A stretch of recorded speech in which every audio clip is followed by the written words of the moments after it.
it's time for Q&A day, and today's question comes from Beth. And Beth writes, "Hey Kim, I am really starting to flounder in my business. I'm getting incredibly frustrated.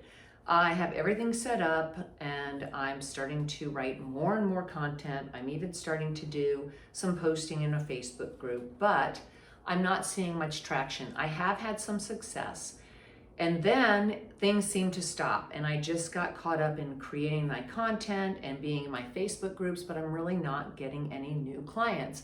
And I'm really starting to get frustrated and I'm running low on funds. What do I do? Please help." Okay, Beth, first of all, I'm sorry that you're feeling that struggle and that frustration. I know that that is gnawing away at you. I want you to understand that this is such a common issue for so many entrepreneurs.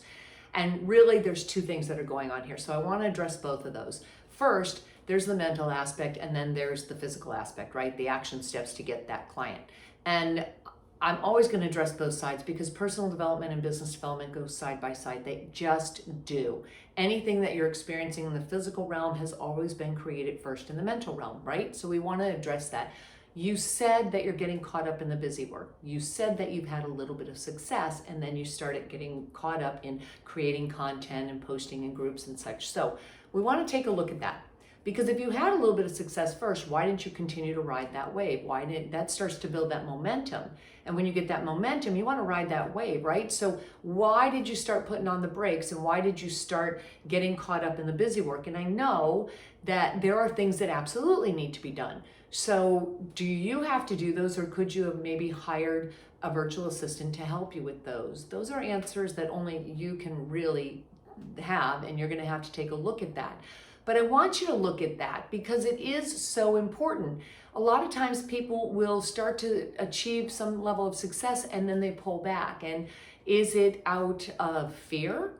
Are you afraid of failing? Are you afraid of maybe getting to the next level where you start to show up more, that you're going to be rejected? Are you afraid of judgment? You have to take a look at that. You know, there was a time in my business growth that I would start to achieve success and then I would plateau. And then I would start going down the other side. I'm like, oh my gosh, I'm spending so much money and not bringing anything in. And then I would start slowly getting myself out of it again, and I'd come back up, and then I'd plateau. And I thought, what is going on here? Like, how am I not getting myself to the next level? And I know what I need to do, right? Same thing like you're doing. I knew what the action steps were, but I would get caught up in, oh, I have to do this, I have to do that. And even though I had a VA, it was like, well, I'll handle this. I don't need to he can handle something else. Why was I doing that? And I had to do a deep dive into my own psyche and think, what's going on here? And, you know, for me, I realized that my parents started having success and our family was achieving more and more success. It didn't come without a hefty price that they paid. It didn't come, first of all, without a lot of struggle. And it didn't come without losing our entire family. My parents got divorced. The family was all in disarray, and a lot of things happened then. And so in my mind, I associated success with loss, with great loss, you know, with your relationships that you care the most about are completely gone. So even though I knew, right, consciously that wasn't necessarily true, and I could see around me from other people that it wasn't true, but I had to really deal with it on my own personal level. And I had to really take a look at that before I could start to move on and get past that and start putting in place the things that would help me to actually create sustainable success in my business. And so that's why I say it's so important to understand mentally what's going on and why maybe you might be pulling back a bit. Now, on the physical side, right? There's the mental side and the physical side.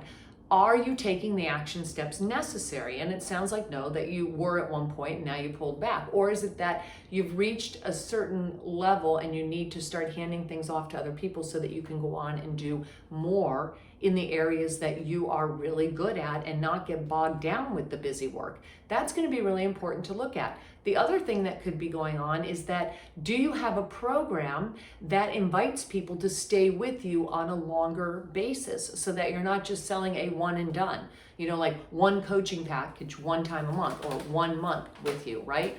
Or a smaller ticket item. Do you have a way to take your clientele on a customer journey?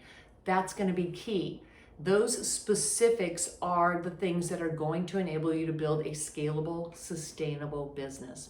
I'm going to go through all the mechanics of this, of actually creating a framework for your business, creating a profit strategy for your business so you can create that customer journey, and actually how to expand if you already have an email list, or to start building an email list, because that is your number one most valuable asset in your business.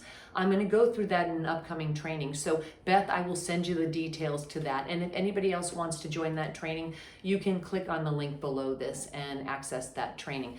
Beth, thank you so much for writing that question and sending it in, because honestly, this is such a common problem for people. And again, it could be just that they're starting out and trying to figure it all out and get caught in the busy work, right? Because it's a way to keep us safe.